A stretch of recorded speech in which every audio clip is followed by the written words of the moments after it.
This random podcast. Welcome to another edition of This Random Podcast. I am your host, Rick Sanchez. And I'm Enzo. And let's jump into it. So for today's episode, we are going to discuss, was Thanos right? So first of all, who is Thanos? Thanos is... Okay, so spoiler alert. If you are a Marvel fan and you haven't seen... Okay, if you haven't seen Avengers, you've been hiding under a rock. But if you haven't seen any of the Avengers movies, hang up right now. Stop listening. If you guys haven't seen Eternals, we're going to talk about that too. So you might want to stop listening. But Thanos was the main villain inside of the MCU, which is the Marvel Cinematic Universe, for the past 10 years. And he was the one, his whole idea was to get rid of half of all living beings inside of the universe. And you're going to explain why, right? Yeah, so he had this idea, which is kind of a fact, that eventually the population would come to, a certain number where the resources wouldn't be enough. Okay. For people to continue living. And so his idea was to snap half of the living beings out of existence so there would be More enough resources for everybody. Okay. However, he was crazy. I guess Greta Thunberg. Okay, never mind. Oh, all right.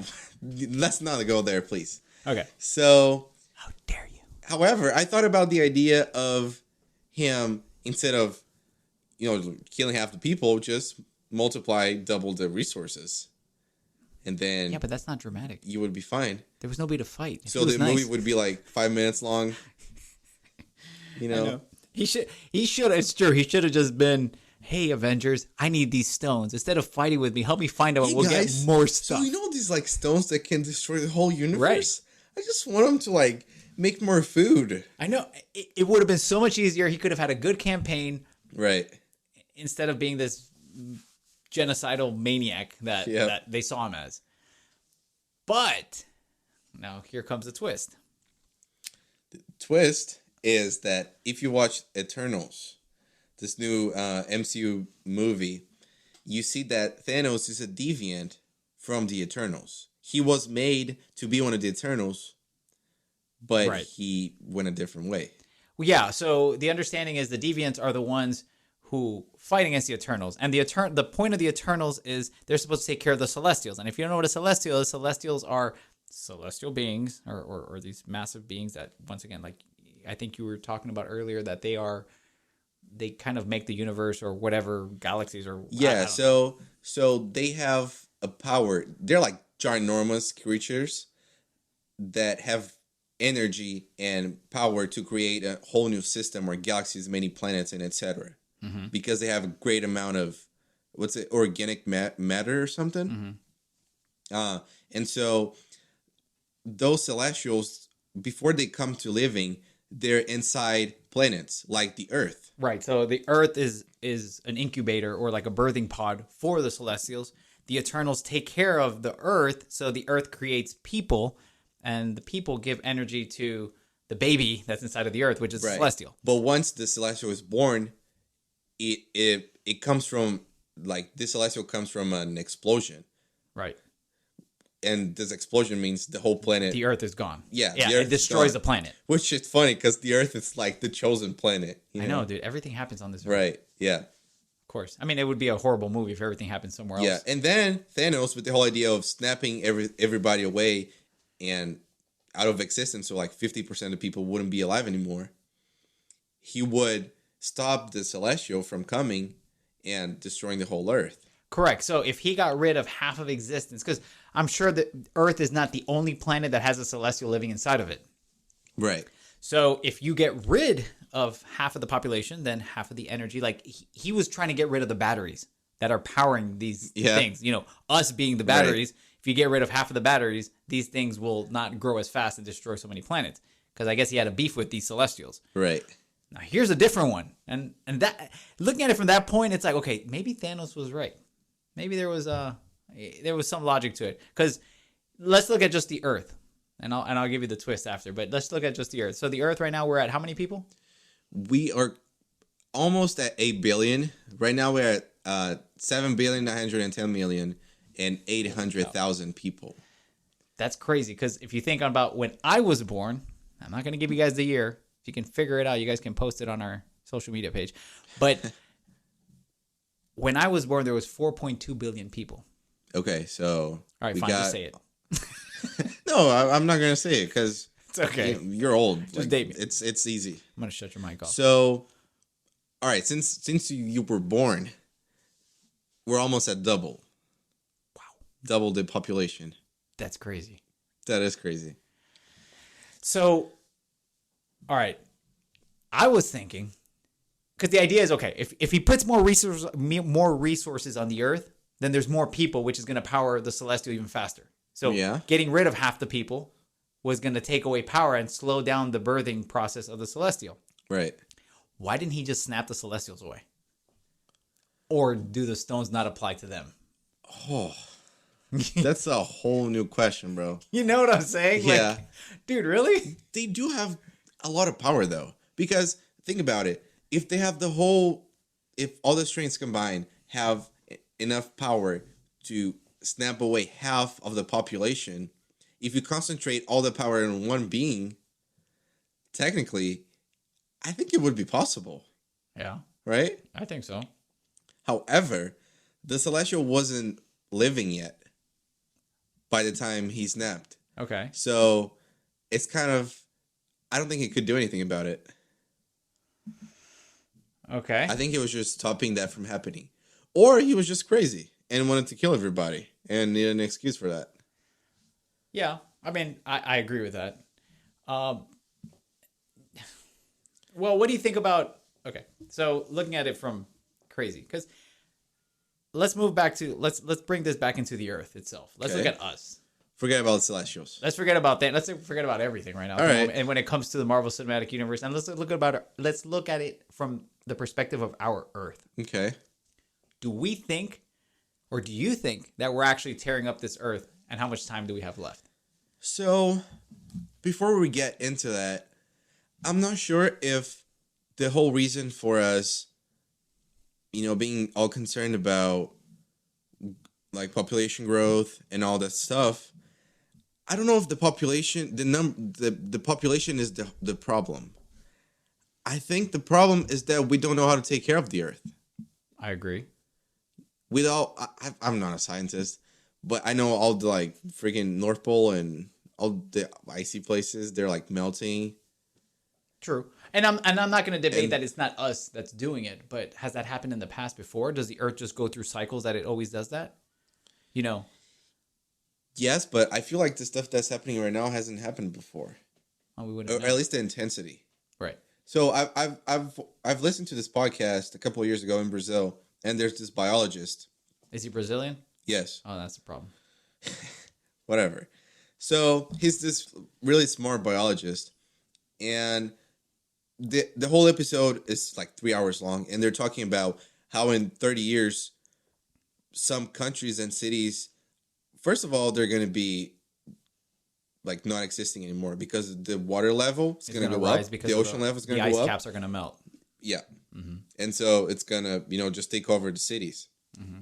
And some countries, especially in Africa, are not going to have food anymore. I mean, it's not like they have them right now. But some countries, especially like, for example, in Africa, they're not going to have food anymore at all to feed the population. Mm-hmm. And that's because as we're growing our population, we're not taking care of the resources to keep producing it. Well, okay. So last year, 2020, during the COVID lockdowns, I remember that when the U.S., because I know countries were locked down like pretty much the whole year, but right. As the U.S. and other countries started to come out of lockdowns, I remember that the Vatican put out this video, and they were showing how the Earth was flourishing, and even the coral was coming back because people weren't outside traveling, and I've seen something about that, and causing emissions and all this. And I think that has a whole nother agenda, but let's get past that, okay? Yeah. But there was the fact that they were saying, "Hey, you guys were locked down. The Earth was better for it." Yeah. Was an argument I think that you're trying to do, saying, "Hey, you guys are the ones messing it up." Right. But like you said, all of us, it was like the idea was, okay, lockdown because of this virus. All right. So when you get out, please do me a favor, wear a mask. All these different social distancing protocols that they created. But look how much pollution we've made from the masks themselves. Yes, that is true. It is ridiculous. So we're taking care of ourselves. And that's the problem. I'm not going to say we're all very selfish, because obviously there's good people out there. But I think,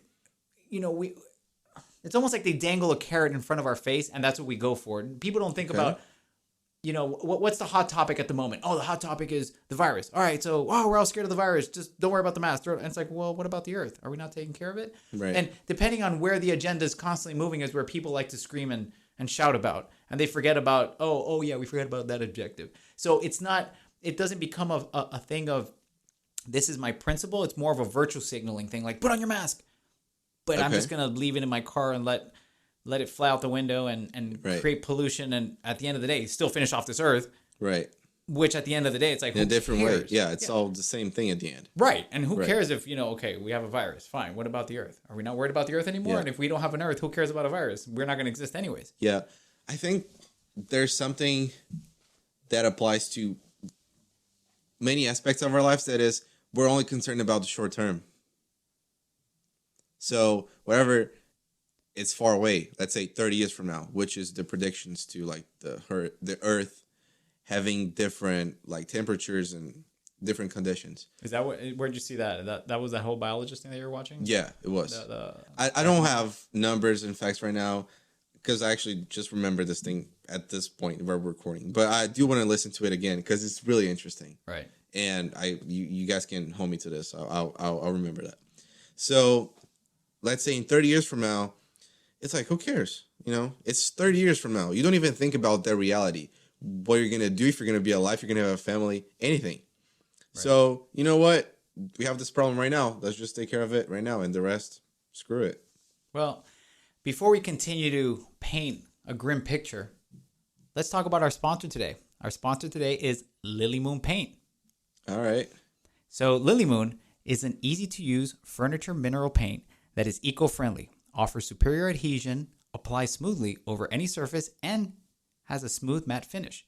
It has great coverage, it is water-based, lead-free, and has zero VOC. With a wide variety of products, Lily Moon Paint has what you need to transform your outdated furniture into one piece, basically a one-kind statement piece.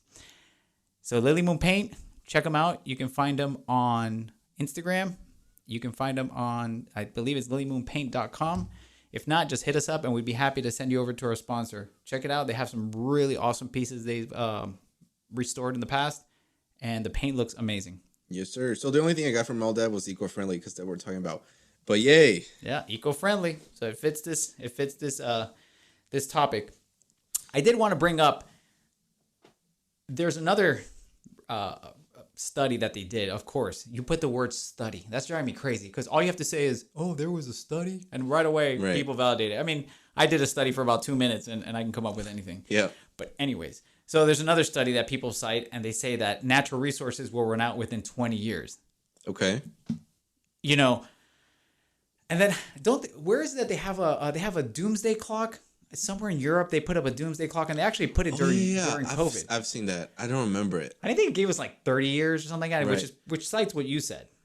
So, I don't know. I mean, maybe Thanos was right.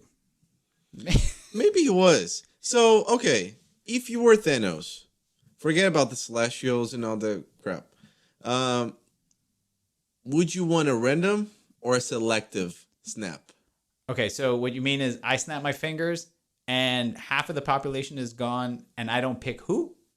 Or I pick who? Yeah, okay. That's just making sure. So, you get the point across, the resources and everything, but, your wife could die. Your kids could die. And you're stuck here. Or I could die. Can you live without me? I don't think you can, I don't think I can. Yeah. I'm really awesome. Of course I can. Okay, so I would have to do it at random. Yeah, I would take that risk because it almost fits. It's almost like saying, hey, you guys all have to deal the burden of